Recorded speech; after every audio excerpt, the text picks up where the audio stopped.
ढोल गंवार शूद्र पशु नारी सकल ताड़ना के अधिकारी। यहाँ ताड़ने का आशय हर शब्द के लिए अलग अलग प्रयोग हुआ है।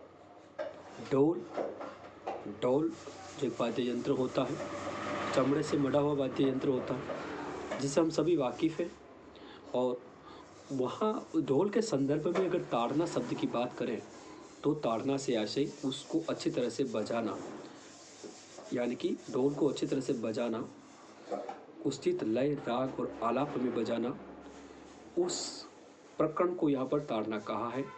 दूसरा कि गंवार, गंवार सामान्य एक फसल का नाम है, फसल को गंवार कहा जाता है। लेकिन जन भाषा जन बोली में गंवार से तात्पर्य मूर्ख व्यक्ति या अनपढ़ या गहला व्यक्ति से कहा गया है। यहाँ गंवार ताड़ना के अधिकारी, यहाँ ताड़ने का अर्थ ये है कि जो उसे बोध देना, ज्ञान देना। जिस प्रकार विद्यालय में एक अबोध बालक प्रवेश करता है, वहाँ का जो शिक्षक अपने विद्यार्थी को बड़े प्यार से पढ़ाता भी है, लिखाता भी है और कभी कभी उसके साथ मारपीट भी करता है, यानी कि यहाँ पर वो उसे सही दिशा पर लाने का कार्य करता है। वो मार का अर्थ यहाँ पर उसे दुखी करना नहीं है, प्रताड़ित करना नहीं है, बल्कि उसे बोध देने के लिए किया गया प्रयास है। तो यहाँ ताड़ने का अर्थ अबोध व्यक्ति, मूर्ख व्यक्ति जिसे ब्रह्मा भी प्रसन्नचित्त नहीं कर सकते, ऐसे व्यक्तियों के लिए यहाँ पर ताड़ने का अर्थ ये है कि उसे बार बार समझा कर ये किन प्रकार है, जैसे कि गुरु कुमार शिष्य कुंभ घड़ी घड़ी काटे कोट, अंतर हाथ सहार के बाहर मारे चोट। यानी गुरु का संबंध चोट से शुरू से ही रहा है। या गुरु का अर्थ ऐसा है कि ऐसा व्यक्ति जो आपको सही दिशा में लेकर आए, बोध कराए, ज्ञान कराए, जीवन का वास्तविक अर्थ बताए। या गंवार का अर्थ एक अबोध बालक या अबोध अज्ञानी मूर्ख व्यक्ति जो बार बार किसी बात को समझाने पर भी अगर उस बात को नहीं समझे तो वहाँ थोड़े उच्च लेवल के हथकंडे अपनाने की बात कही गई है। और यहाँ गुरु अक्सर अपने हाथ में डंडा रखता है, उस डंडे के प्रयोग की विधि को यहाँ पर ताड़ना कहा गया है, मूर्ख व्यक्ति, अज्ञानी, अबोध व्यक्ति के लिए। ढोल गंवार शूद्र, जहाँ बात आती है शूद्र की, तो शूद्र का अर्थ किसी सामाजिक वर्गीकरण का हिस्सा नहीं है, बल्कि जो व्यक्ति जो अपने कार्य निष्कृष्ट करता है, असामाजिक कार्य करता है, अमानवीय कार्य करता है, अमानवीय कार्य करने वाला व्यक्ति अपने आप को, उसको एक शूद्र की संज्ञा दी गई है। अब लोगों के अंदर भ्रांतियाँ हैं कि शूद्र, ब्राह्मण, क्षत्रिय, वैश्य, शूद्रों का एक वर्गीकरण है। ये कोई वर्गीकरण नहीं है। एक व्यक्ति एक समय में शूद्र हो सकता है, ब्राह्मण हो सकता है, क्षत्रिय हो सकता है, वैश्य हो सकता है। अब ये सारा डिसाइड उसके कर्म के आधार पर है। यदि आप अपने अंदर ज्ञान का उद्बोधन करते हैं, ज्ञान को अपने अंदर अवशोषित करते हैं और अच्छे कार्य कर रहे हैं, तो आपकी कैटेगरी स्वतः ही परिवर्तित हो जाएगी। यदि आपके अंदर साहस है, वीरता है, और यदि आप अपने अंदर उस वीरत्व का प्रयोग करके मातृभूमि या किसी की सेवा के लिए इस प्रकार अगर आप लगाते हैं, तो आपका परिचय क्षत्रिय के रूप में हो जाएगा।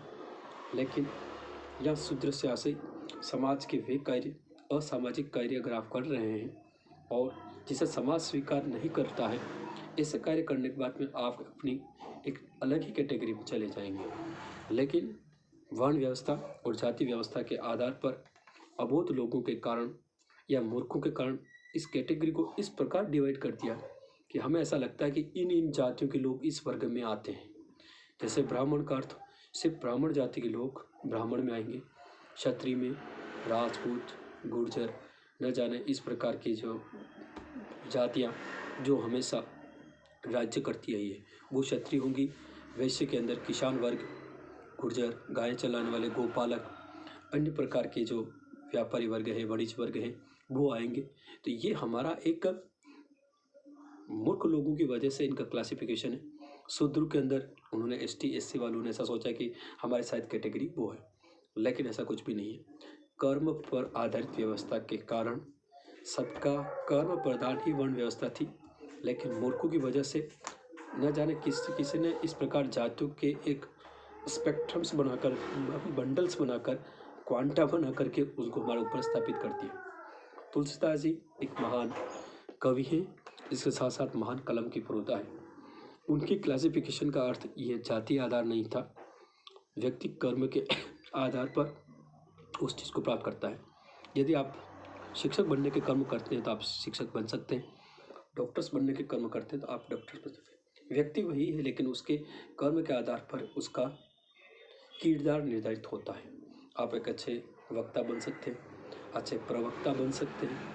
अब बनने का अर्थ है कि आपका कर्म ही तो इस चीज़ को निर्धारण करेगा, आपकी योग्यता ही इस चीज़ को निर्धारण करेगी।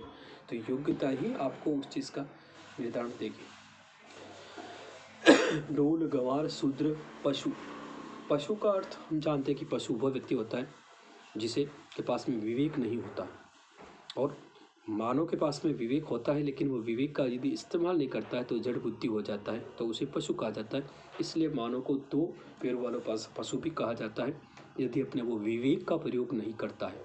यदि बुद्धि सबके पास में होती है, लेकिन विवेक का होना जरूरी है। तो जब तक व्यक्ति अपने विवेक का प्रयोग नहीं करता है तब तक वो पशु प्रवृत्ति का ही माना जाता है। इसी पशु प्रवृत्ति का आज हम समाज के अंदर रूप देखते हैं। कभी कभी व्यक्ति इतना हिंसक हो जाता है, इतनी खतरनाक हिंसा कर देता है कि इतना हिंसक तो शायद कोई जानवर भी नहीं होता है। जानवर और पशु में बहुत फर्क है।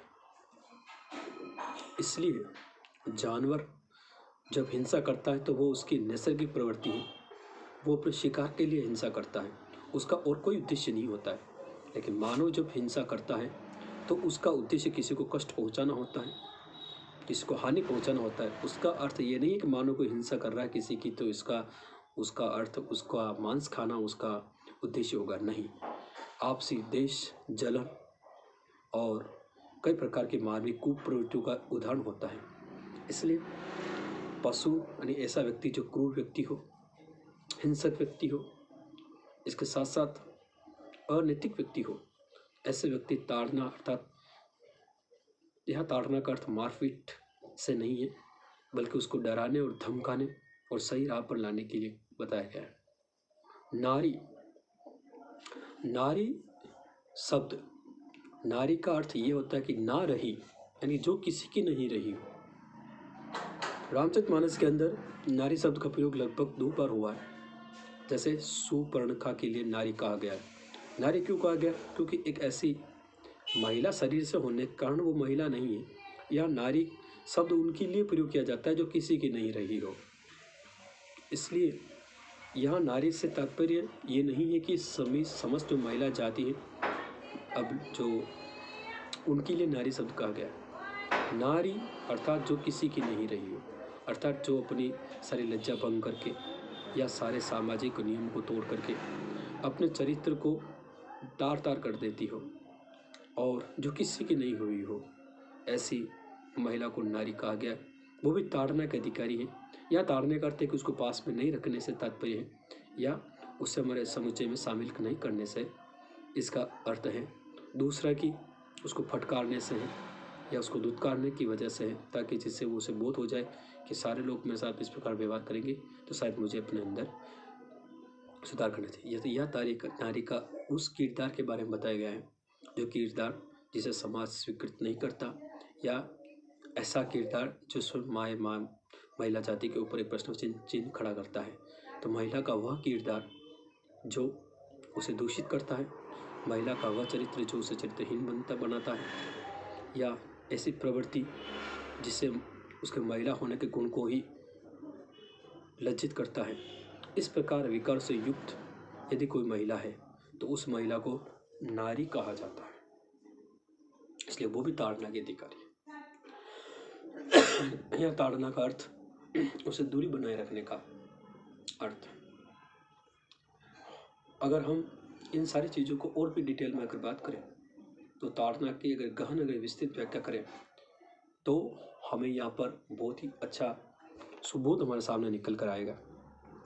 लेकिन तुलसीदास जी जैसे महान कवि जिनके ऊपर इस प्रकार के प्रश्न चिन्ह खड़ा करना हमारे औकात की बात नहीं है, क्योंकि इतनी महान कवि जिनकी भाषा शैली, शब्दावली, उनकी जो सोच और समाज के सामने जो विधाएँ देने का जो उनका ढंग है वो वास्तव में सराहनीय है।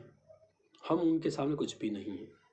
इसलिए अगर हम आज के इस आधुनिकता के दौर में अगर उन ऐसे महान लोगों के कृति पर अगर हम प्रश्न चिन्ह लगाने की कोशिश करते हैं तो हम एक मूर्ख प्राणी ही हैं। इसलिए तुलसीदास जी का कहने का अर्थ कुछ अलग है। हम किसी साहित्य को पढ़ते हैं या किसी भी घटनाक्रम को पढ़ते हैं तो पहले उसके प्रकरण को देखना जरूरी है कि वो प्रकरण चल क्या रहा है, प्रकरण किस कालखंड का है, किस समय का है, किस स्थिति का है। वो सारी मनोदशाओं को पढ़कर ही हम किसी का निष्कर्ष निकाल सकते हैं। इसलिए तुलसीदास जी कभी गलत नहीं है।